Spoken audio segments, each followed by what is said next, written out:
In a village nestled between rolling hills and a whispering river, life moved with the gentle rhythm of the seasons. People were born, they laughed, they loved, and they passed on, all under the same sun.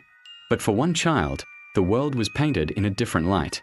His name was Dara, and above every head, he saw a shimmering, ethereal number, a glowing date that no one else could perceive. Dara was born with eyes that held an unnerving calmness, a depth that seemed to understand secrets far beyond his years. From his first memories, these numbers were a constant companion. He saw them above his mother as she sang him to sleep, a date years and years away, soft and gentle like her touch. He saw them above the village baker, a number that pulsed with the warmth of his ovens. At first, they were just curious flickers of light. But as he grew, a heavy understanding settled in his young heart. These were not just numbers, they were clocks. They were endings. This knowledge was a solitary burden. How could he explain to his friends that the number above the old storyteller was fading, growing dimmer with each passing day? When he tried, they would just laugh, ruffling his hair and calling him a dreamer. To them, he was just a quiet boy with an overactive imagination.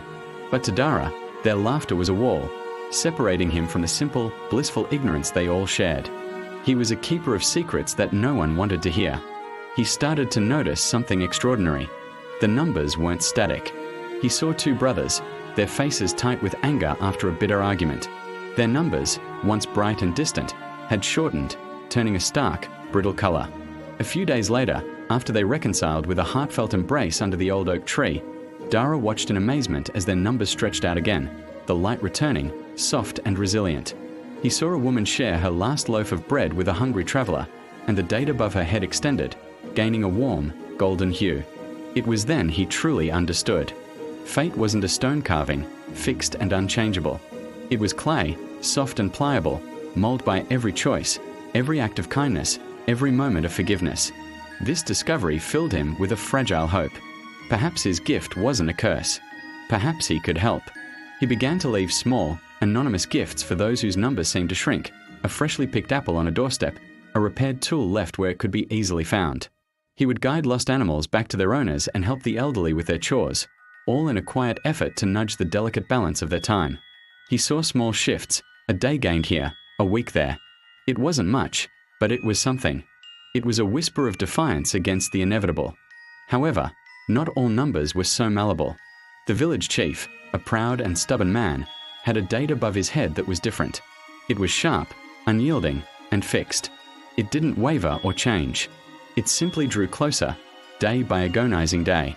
A sense of dread coiled in Dara's stomach. He saw visions in his sleep, images of fire, swords, and the chief falling. He knew he had to try, even if it meant facing the chief's famous temper. Gathering all his courage, Dara approached the chief.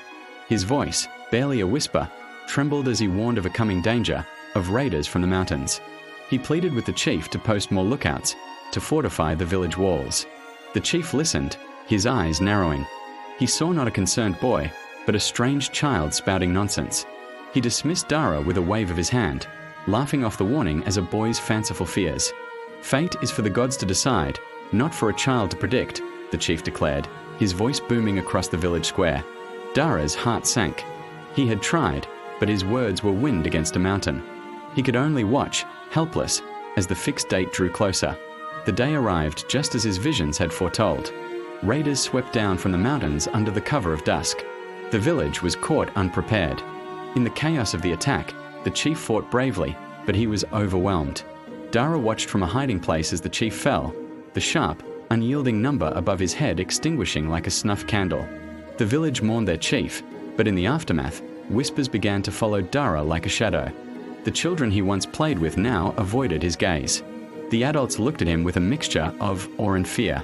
How had he known? What other dark futures did he see in their eyes? His gift, once a secret burden, was now a public spectacle, a source of unease for everyone. The weight of it all began to press down on him. The constant hum of the numbers, the knowledge of every impending sorrow, the fearful glances from his own people, it was a heavy cloak to wear. He longed for the blissful ignorance of his childhood, to see people for who they were, not for the time they had left. The isolation was a deep, gnawing ache. He had the power to see the threads of fate, but he was utterly alone in his tapestry, a weary boy watching the world through a lens no one else could ever understand. The village was his home, yet he had never felt more like a stranger. The silence of his unique perception was the loudest noise in his world. Thank you for watching.